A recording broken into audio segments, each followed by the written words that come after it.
Bonjour à tous et bienvenue sur la chaîne. On se retrouve aujourd'hui pour le taroscope du mois de février 2019 pour les vierges, ascendant vierge et lune en vierge.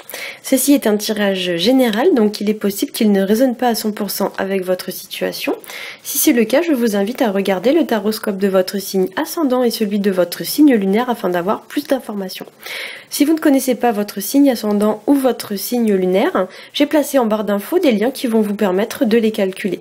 Alors ce mois-ci, j'ai fait un tirage général en 3 cartes avec la sagesse de l'oracle, puis j'ai rajouté 2 cartes issues du Rider Tarot Deck pour votre tirage sentimental, et enfin j'ai ajouté une petite carte bonus issue du Wild Unknown Tarot pour vous donner un petit éclairage supplémentaire. Alors on va commencer tout de suite avec le premier tirage. La première carte que j'ai tirée pour vous s'appelle Time to Go, qu'on pourrait traduire par c'est l'heure du départ. La seconde carte s'appelle Yang, donc en référence au célèbre Yin et Yang. Et la troisième carte s'appelle All That Glitters, donc ça pourrait se traduire par tout ce qui brille. Donc avec ce tirage ce mois-ci, il est probable que certains d'entre vous quittent une situation ou un lieu, la carte évoquant quand même un départ. Donc ça peut représenter aussi un déplacement ou encore un voyage. Il y a un petit peu l'idée pour certains avec cette carte d'avancer sur un chemin qui est un petit peu semé d'embûches, ou alors avec une destination qui est un petit peu incertaine. La carte me donne un peu l'impression que certains vont devoir peut-être prendre des risques pour atteindre un objectif et que beaucoup de détermination et de volonté vont devoir être nécessaires. Pour certains, il pourrait s'agir aussi d'une personne, alors soit qui entre dans votre vie, soit qui part de votre vie, soit une personne qui était partie et qui revient. Voilà, effectivement, c'est une carte qui nous indique l'idée d'un déplacement. Donc soit c'est vous qui faites le déplacement, soit c'est une personne qui le fait et ce déplacement vous impacte.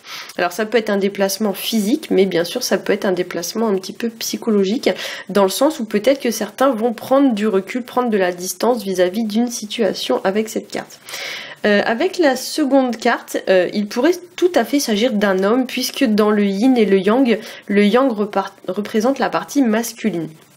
Donc le yang en fait c'est toutes les caractéristiques masculines, donc ça peut être les hommes, mais ça peut être aussi toutes les caractéristiques masculines telles que l'action, le courage, la force, etc. Donc peut-être qu'on va vous demander de passer à l'action vis-à-vis d'une situation, de vous montrer un petit peu volontaire, un peu dynamique, parce que voilà, le yang c'est vraiment l'idée d'entreprendre, hein, c'est j'y vais. Donc peut-être que pour certains il y a l'idée d'aller chercher quelque chose. La carte yang portant le numéro 1, il est possible que certains aussi mettent en place de nouveaux projets, il y a quelque chose de nouveau ce mois-ci, voilà, une forme de nouveauté dans un ou plusieurs aspects de votre vie. Ça peut être aussi une situation qui prend une nouvelle tournure, un peu comme un revirement de situation. Le 1 fait référence du coup à tout ce qui est nouveau, renouveau, nouveauté, etc.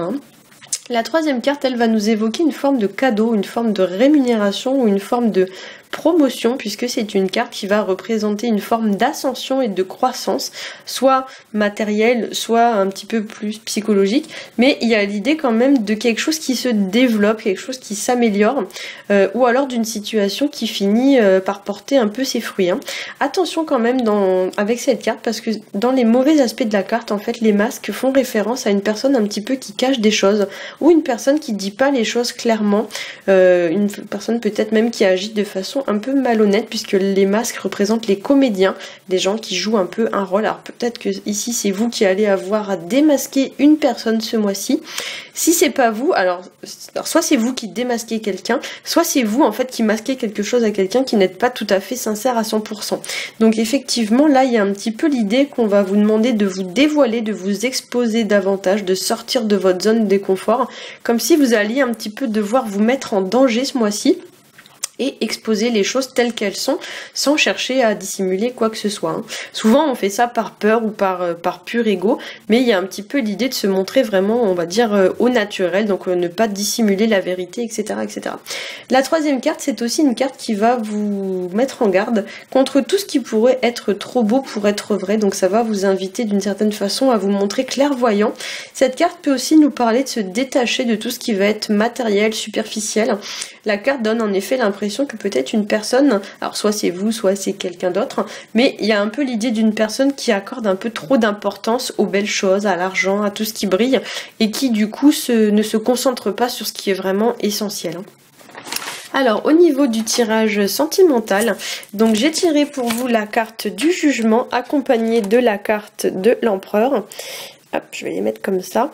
Alors avec ces cartes, pour certains d'entre vous, en effet, il est possible qu'une personne du passé revienne dans votre vie ou alors vous donne des nouvelles. Le jugement faisant référence en fait à la renaissance, au renouveau. Alors bien souvent, ça représente les choses liées au passé mais qui reviennent sur le devant de la scène, si l'on peut dire ça comme ça. Donc souvent, voilà, ça peut être une personne qui s'était tenue un peu à distance de vous qui revient. Ça peut aussi être une situation en lien avec le passé qui revient d'actualité. Hein. Cette carte va aussi nous parler en fait que pour certains vous partez en fait à la conquête de quelque chose, comme s'il y avait quelque chose à aller chercher, comme je l'ai dit, puisque l'empereur fait référence à la construction d'une situation ou d'une relation et au fait de bâtir quelque chose sur des bases solides et stables. L'empereur, c'est aussi une carte qui va représenter l'investissement en termes de temps, d'efforts, d'argent, etc. Ça représente aussi une personne sûre d'elle et de ses capacités, donc une personne avec de solides assises mentales ou matérielles. Comme si c'était une personne qui avait beaucoup travaillé pour en arriver là où elle est actuellement. Hein. Donc peut-être que pour certains, on va vous demander de faire preuve d'assurance et d'adopter un peu le comportement de l'empereur. Pour certains, cette combinaison peut représenter un peu l'idée de clôturer un chapitre de sa vie et en laissant malheureusement une personne derrière soi. Peut-être c'est une personne voilà qui n'apporte plus ce dont on attendait d'elle. Donc il y a l'idée qu'on la met un peu de côté, ça peut être temporaire mais ça peut être aussi malheureusement définitif. Voilà, ça peut aussi représenter l'idée de mettre à distance, de tenir à distance une personne qui peut-être aime un peu trop contrôler, avoir le dessus, dominer, une personne voire même un peu autoritaire ou un peu dominatrice, puisque dans ses mauvais côtés, l'empereur va représenter en quelque sorte le tyran. Donc c'est des gens voilà qui vous prennent un peu de haut, etc., etc. Et en ce sens, le jugement pourra représenter l'idée de faire, entre guillemets, le deuil d'une situation ou le deuil de cette personne pour ensuite passer à quelque chose de nouveau et respirer à nouveau. Le jugement, c'est aussi, voilà, c'est un ange, donc c'est une carte qui est souvent corrélée au fait de faire le deuil d'une situation.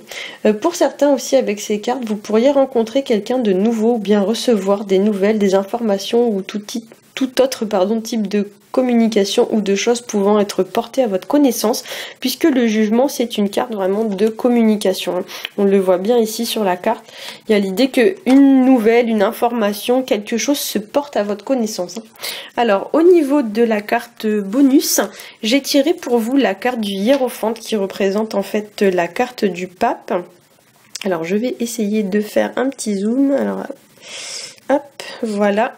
Donc la carte du pape, c'est une carte donc qui va nous parler d'une personne sur qui on peut s'appuyer pour se faire guider ou conseiller dans le but de résoudre une problématique ou une situation. C'est une carte qui nous parle aussi de pardon, ça nous parle de s'engager sérieusement, ça nous parle de respect, ça nous parle d'agir avec maturité et réflexion. Voilà, et dans le tarot, alors là ça se voit pas du tout sur cette carte, mais normalement dans le tarot, le pape peut représenter les situations en lien soit avec votre père, soit avec une personne qui fait figure un peu d'autorité, donc le chef de famille par exemple. Alors le corbeau qui est présent sur la carte, c'est un animal qui va représenter l'intelligence, l'idée de prendre du recul sur une situation pour la voir dans sa globalité, mais c'est une carte qui représente aussi un peu la manipulation, tout ce qui est mystique, qui est un peu mystérieux, un peu caché. Donc effectivement ça va nous renvoyer à ce que j'ai dit tout à l'heure concernant le masque. Le corbeau est aussi souvent associé à la mort, donc ici comme je l'ai dit, je pense qu'il y a l'idée de faire un peu le deuil d'une situation, d'une relation ou d'une personne pour ensuite pouvoir ouvrir une nouvelle page de sa vie. On le voit bien ici, vous voyez, le corbeau fait le deuil, mais il vous tend la clé quand même qui ensuite vous permet ici d'aller ouvrir une nouvelle porte de votre vie.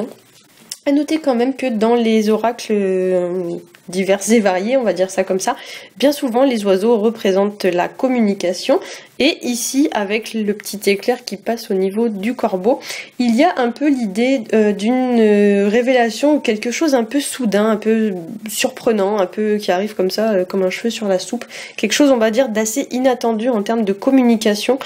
Souvent ça fait référence à tout ce qui est un petit peu revirement de situation, surprise inattendue, des choses vraiment qui vous frappent comme la foudre, hein. C'est vraiment le le cas de le dire. Voilà, j'espère que ce tirage aura pu vous éclairer. Si c'est le cas, n'hésitez pas à liker, à partager et à vous abonner. Je vous rappelle que je propose des tirages personnalisés. Si ça vous intéresse, il vous suffit de m'écrire à l'email qui se situe juste en dessous dans la petite barre d'infos et je vous expliquerai comment ça se passe. Voilà, j'espère que vous allez tous passer un très bon mois de février et je vous dis à bientôt.